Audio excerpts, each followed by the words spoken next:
Hey, it's Jason Blake. I'm the Medicare Geek. I wanted to give you some of the gotchas about working with an FMO. If you don't know what an FMO is, you're probably new to insurance, new to the Medicare industry.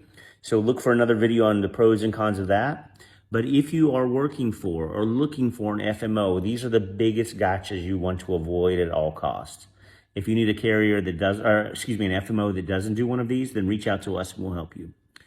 One of the biggest things is the FMOs that want to take a portion of your commission. There's what's called the full street level commission in most states this year for an Advantage plan at $601 per person with 50% lifetime renewals. If they want to pay you anything less than that, that means they're stealing part of your commission because they're paid a different override that comes directly from the carriers and does not affect your pay. Beware of anybody who wants to take your money. Renewals are tied to staying with that FMO. One of the benefits of being in the industry is you can change carriers, you can change FMOs, you can go to a different agency, and you take your renewals and your monthly income with you. Well, some of the slimy FMOs will tie your renewals to being with them. So if you leave, you're out in the street with nothing, starting over. So you always want to make sure that if you leave, you can take your renewals with you.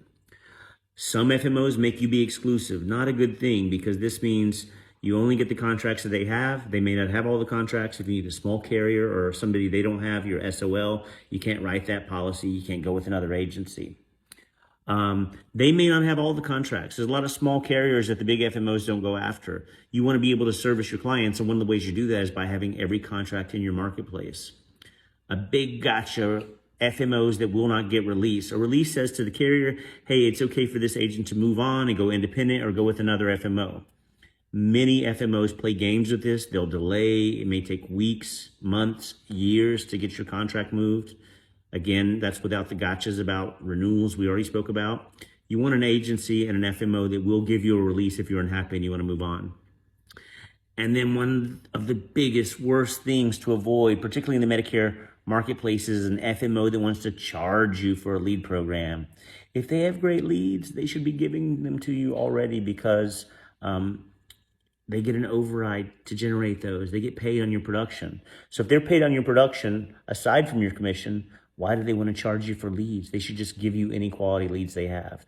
And of course, beware the FMO that promises you an unending stream of leads. Usually it's clients they lost years ago that they're hoping you can get back, and they probably lost them because they didn't give good service to those clients.